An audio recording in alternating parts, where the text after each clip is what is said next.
नमस्कार साथियों, आज विश्व महाविद्यालय के ऑनलाइन प्लेटफॉर्म पर आपका स्वागत है। आज का टॉपिक है general terminology of coordination chemistry. ठीक है, तो हम लोग कुछ जो कोऑर्डिनेशन कम्प्लेक्स कंपाउंड होते हैं उनमें कौन कौन से टर्मिनोलॉजी यूज होती हैं उनको आज हम लोग समझते हैं कि क्या क्या उसमें टर्मिनोलॉजी हम यूज करते हैं। ठीक है, तो अगर मान लीजिए तो कोई कोऑर्डिनेशन कंपाउंड है, कुछ मान लीजिए, कुछ मानते हैं CuNH3 SO4, ठीक है ना, ये आपका एक कोऑर्डिनेशन कॉम्प्लेक्स एक कंपाउंड है। अगर इस चीज़ में हम लोग पहचानने की कोशिश करें इसमें कितने टर्म यूज किए गए हैं, तो आइए हम पहले समझते हैं। अगर पहला जो आपका ऊपर वाला ये पोर्शन है जो आपका ब्रैकेट के अंदर आता है, इसको हम लोग बोलते हैं कोऑर्डिनेशन स्फीयर। ठीक है,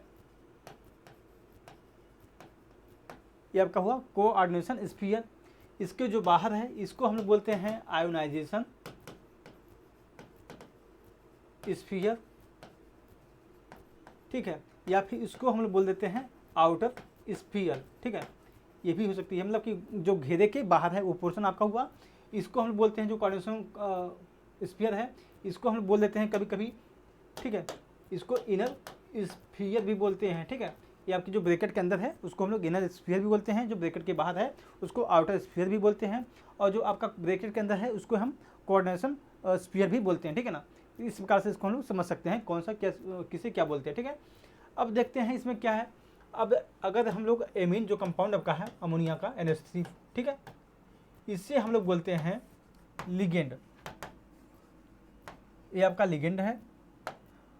अगर इसकी बात की जाए, यहाँ पे 4 जो लिखा है आपका ये कोऑर्डिनेशन नंबर है ये।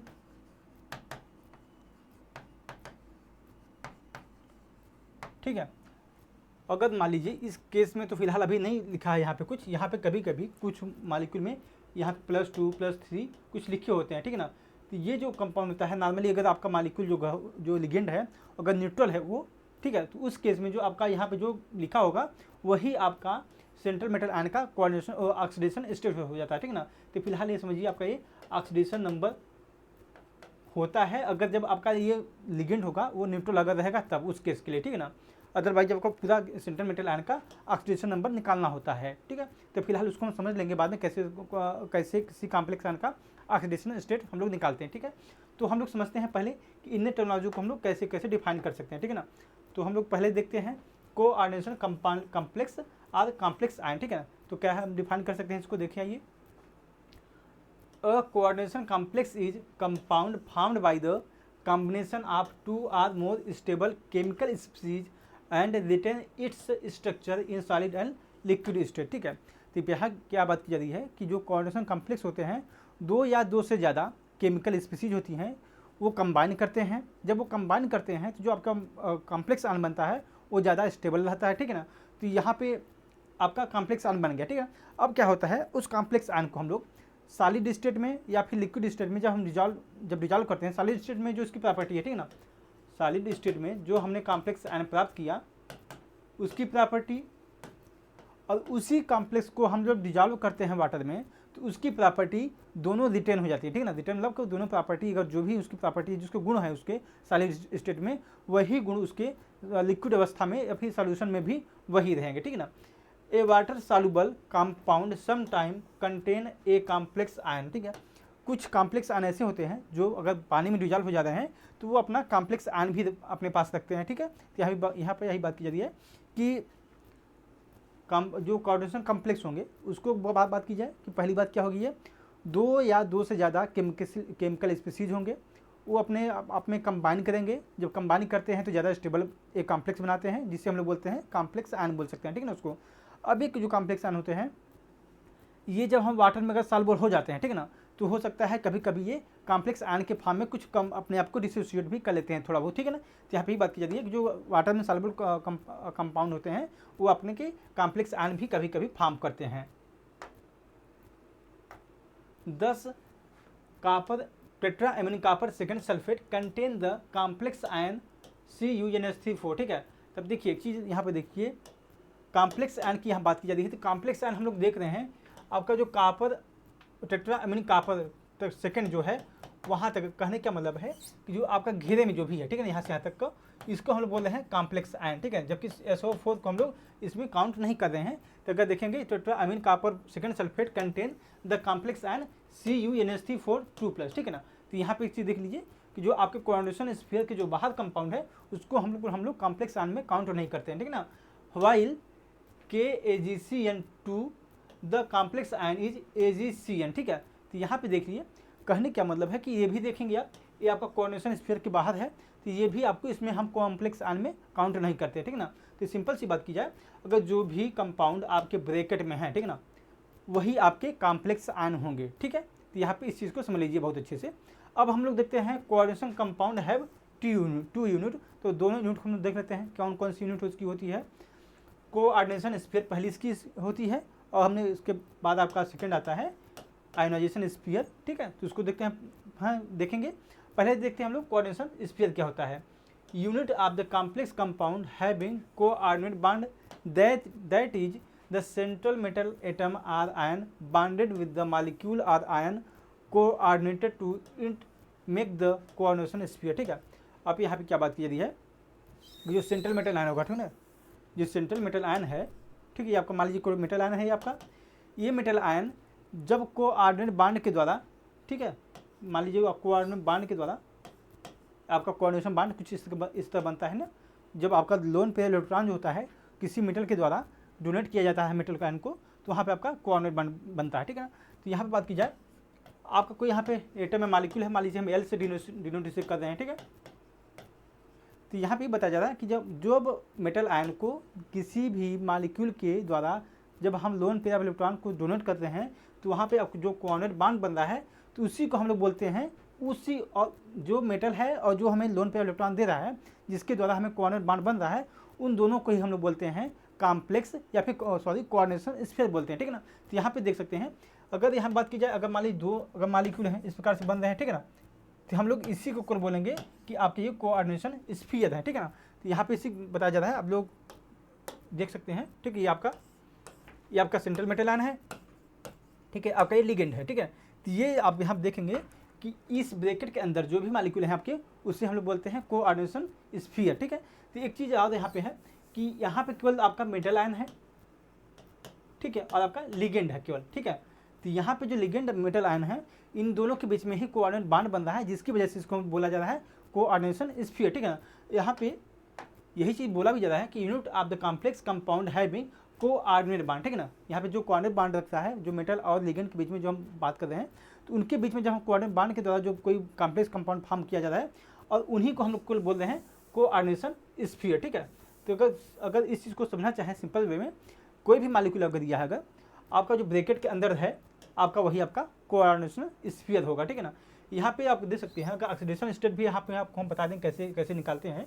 अगर इस केस में बात की जाए, आयरन का हमें निकालना होता है, हमेशा जान लीजिए किसी भी मॉलिक्यूल में अगर कॉम्प्लेक्स आयन दिया है, तो हमेशा सेंट्रल मेटल आयन जो होगा उसी के हम लोग ऑक्सीडेशन स्टेट निकालते हैं, ठीक है ना। तो यहाँ पर अगर हम बात की जाए आयरन की बात करेंगे अगर हम, तो अगर आयरन को हमें निकालना है तो इसको हम X मान लेते हैं। Cn का जो ऑक्सीडेशन नंबर होता है वो आपका न्यूट्रल होता है, तो इसको हम लोग 0 कर लेते हैं, सॉरी 1 होगा।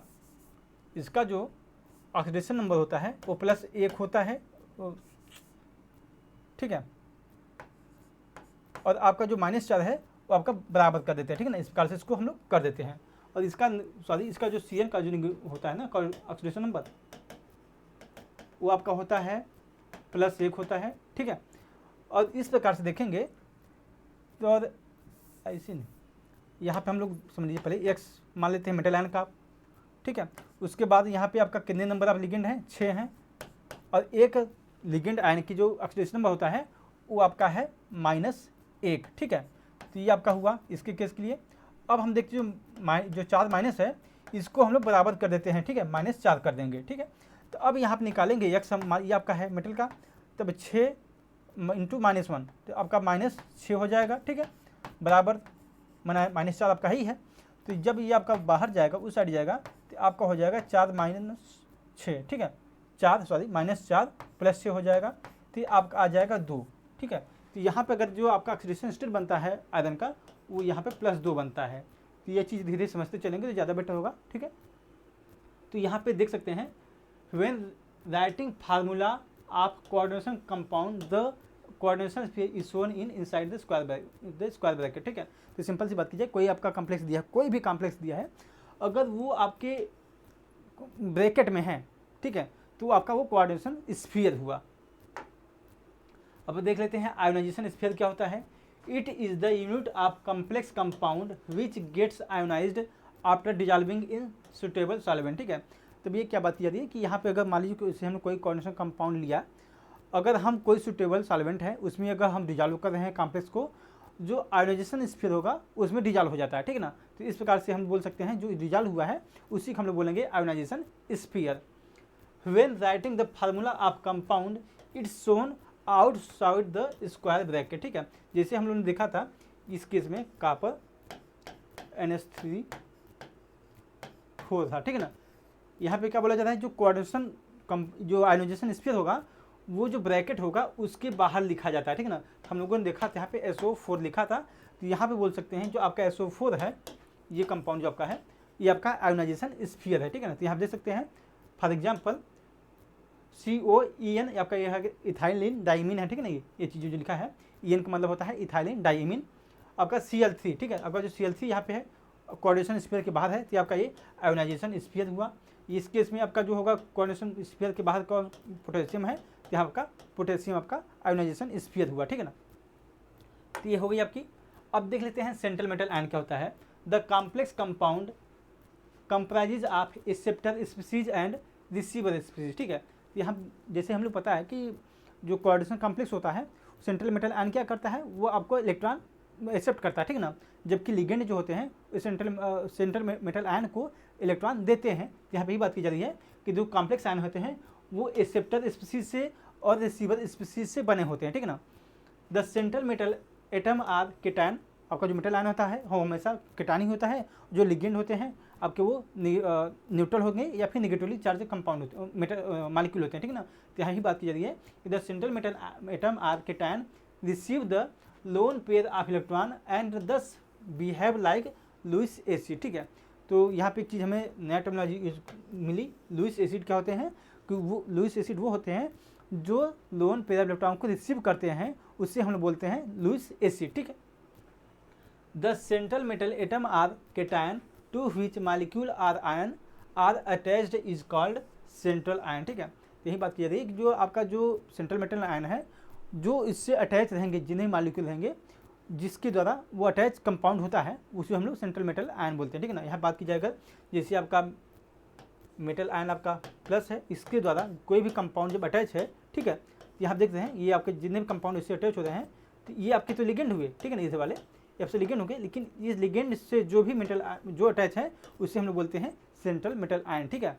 Where as the attached molecule or ion having the lone pair electron are called ligand, ठीक है। तो जो सेंट्रल मेटल आयन के द्वारा जितने भी कंपाउंड या एटम या मॉलिक्यूल अटैच हैं और उनके पास हो सकता है एटम लोन पेयर इलेक्ट्रॉन होंगे, वो रहेंगे ही, क्योंकि लोन पेयर इलेक्ट्रॉन रहेंगे तभी वो डोनेट करेंगे और तभी वो कोऑर्डिनेट बॉन्ड बनाएंगे, तभी आपका वो कॉम्प्लेक्स कंपाउंड बनता है, ठीक है ना। तो लिगेंड उन्हीं बोलेंगे जिनके पास लोन पेयर इलेक्ट्रॉन पाए जाते हैं। In the complex ion nickel NH3 2+ आपका 2 यहाँ क्या है, इस केस में बात की जाए यहाँ पे आपका ऑक्सीडेशन नंबर हो जाएगा, क्योंकि आपका जो अमोनिया होता है ये आपका न्यूट्रल होता है, ठीक है ना। न्यूट्रल में अगर बात की जाए पूरा तो इसका ऑक्सीडेशन नंबर 0 हो जाता है। तो इस पूरे कोऑर्डिनेशन अंदर का जो होगा ना लिगेंड का आपका हो जाएगा 0 ऑक्सीडेशन नंबर। तो जो निकिल का जो ऑक्सीडेशन नंबर बनता है वो +2 होता है, ठीक है ना। ये चीज़ें निकालेंगे धीरे धीरे तो आपको पता चल जाएगी कौन सा कंपाउंड का क्या ऑक्सीडेशन नंबर है, ठीक है। तो इन द कॉम्प्लेक्स आयन Ni आपका निकिल है NH3 2+ Ni2+ contain the central ion and the ammonia molecule is the ligand, ठीक है। तो यहाँ पे ही बात की जाती है जो आपका निकिल मालिक्यूल है वो आपका है सेंट्रल मेटल आयन है, जबकि NH3 जो आपका है वो लिगेंड है, ठीक है। ये चीज़ मैं पहले बता चुका हूँ, ठीक है। The central metal ion in given complex are share, ठीक है। यहाँ पे आप लोग बता भी सकते हैं, ठीक है, अपने प्रैक्टिस कर लीजिएगा कौन सा इसमें लिगेंड है, कौन सा आपका सेंट्रल मेटल आयन है, ठीक है ना। पहले मैं बता देता हूँ पहले का, यहाँ पे आपका सेंट्रल मेटल आयन ये है, ठीक है, आपका सेंट्रल मेटल आयन है, ये आपका लिगेंड है, ये भी आपका लिगेंड है, ठीक है ना।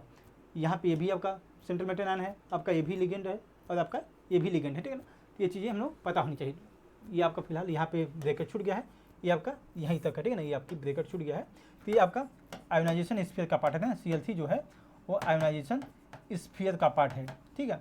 आपका यहाँ पे NH3 है, यही आपका केवल लिगेंड है। आपका जो Cu है वो सेंट्रल मेटल आयन है, ठीक है। तो इस प्रकार से यहाँ पे भी होगा, ठीक है। यहाँ पे ये आपका सेंट्रल मेटल आयन हुआ, ये आपका इथाइलिन डाइएमीन आपका हुआ लिगेंड। इस केस में देखेंगे तो आपका आयरन जो होगा वो सेंट्रल मेटल आयन होगा, और Cn जो 6 है वो आपका लिगेंड होगा, ठीक है ना। अब जो K4 होगा वो आपका होगा आयोनाइजेशन स्फीयर। अब देख लेते हैं कोऑर्डिनेशन नंबर क्या होता है।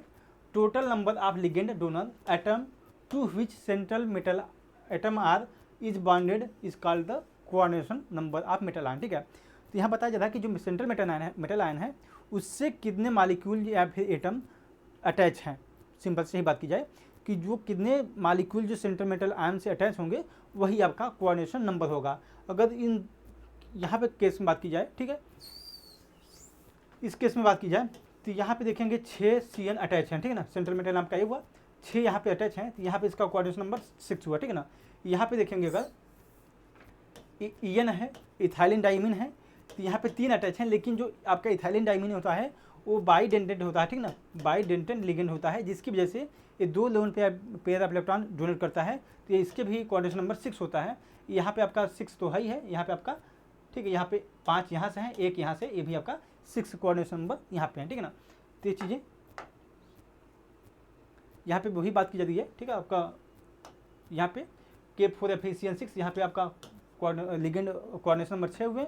The coordination number of molecule Fe2 is 6 because 6 cyanide ion are attached to the Fe, ठीक है। इसी प्रकार से देख सकते हैं कॉपर केस में आपके 4 होंगे, क्योंकि 4 इससे एमिन मॉलिक्यूल आपके अटैच हैं, ठीक है ना। Charge on complex ion, the charge present on the complex ion is the algebraic sum of charge present on the central metal ion and the ligand bonded to it, ठीक है। तो जो हम लोगों ने देखा था यहाँ पे, अगर मान लीजिए आगे देखो ये सब ये चीज़ें, ठीक है, ये जो चार्ज है ना इसी की बात की जा रही है कि है क्या यहाँ पे फिलहाल, ठीक है। तो ये क्या है कि ये जो सम ऑफ एल्जेब्रिक ऑक्सीडेशन नंबर होता है, सिंपल सी बात की जाए तो, ठीक है। यहाँ देख सकते हैं the charge present on the complex ion is the algebraic sum of charge present on the central metal ion, ठीक है, and ligand bonded to it, ठीक है। 10 tetraammine copper second 2+ has charge +2 because the copper 2+ has charge +2 and ammonia is neutral molecule, ठीक है। ये चीज़ मैं पहले बता चुका हूँ कि जब मान लीजिए कोई भी अगर जो लिगेंड है अगर वो न्यूट्रल है और उसके ऊपर जो चार्ज लगा हुआ है तो वही उस सेंट्रल मेटल आयन का ऑक्सीडेशन नंबर हो जाता है, ठीक है ना। लेकिन हर केस में ऐसा नहीं होता है। जैसे हम आप लोगों ने देखा था जो Cn था, इसके जो ऑक्सीडेशन नंबर होता है वो माइनस में होता है, -1 होता है। और यहाँ पे अगर मान लीजिए 4 है तो -4 यहाँ पर हो जाता, और फिर जब ये +2 है तो आपका मिला के आपका +2 बनता है, ठीक है ना। तो इस प्रकार से कहें कि जो न्यूट्रल अगर आपका किसी भी कॉम्प्लेक्स आयन के ऊपर अगर जो उसका चार्ज है और जो लिगेंड उससे अटैच है सेंट्रल मेटल आयन से, अगर वो न्यूट्रल है तो जो चार्ज होगा वही आपका सेंट्रल मेटल आयन का ऑक्सीडेशन नंबर हो जाता है, ठीक है। In the same way FeCN6 4 has the charge -4 because of Fe2+ has charge +2 and 6 Cn has charge -6, ठीक है। तो सिंपल सी बात की जाए कि यहाँ पे माइनस जो चार्ज बताया जाता है क्या वो, ठीक है। यहाँ पे बताया जाता है कि जो आपका Fe है उसका ऑक्सीडेशन नंबर यहाँ पे 2 है, और जो Cn का जो ऑक्सीडेशन नंबर है 1 होता है, फिलहाल -1 होता है। यहाँ पे 6 है, ठीक है। तो यहाँ पे अगर 6 हो गए तो यहाँ पे -1 है तो -6 हो जाते हैं। तो इस प्रकार से बोल सकते हैं कि जब -6 और +2 जो घटाएंगे तो आपका -4 बचता है, ठीक है ना। तो यहाँ पे यही बताया जा रहा है कि जो चार्ज आयन है वो क्या है। द कॉम्प्लेक्स कंपाउंड में भी charge less in some cases, हो सकता है किसी केस में बताया जाता है कि कोई यहाँ जैसे -4 है, हो सकता है किसी में +3 हो जाता है, किसी -3 हो जाता है, किसी -2 हो जाता है, ठीक है ना। तो ये डिफर करता रहता है, ठीक है। जैसे आपका देख लीजिए टेट्राएमिन कॉपर सेकंड में आपका +2 चार्ज है, इस केस में भी आप देखेंगे तो NH3 लिगेंड इज न्यूट्रल, जिसकी वजह से आप यहाँ पे देख सकते हैं जो कॉपर में जो चार्ज है वही आपका पूरे कॉम्प्लेक्स आयन का भी चार्ज है। तो हम लोग नेक्स्ट क्लास में पढ़ेंगे RPC nomenclature of coordination compound.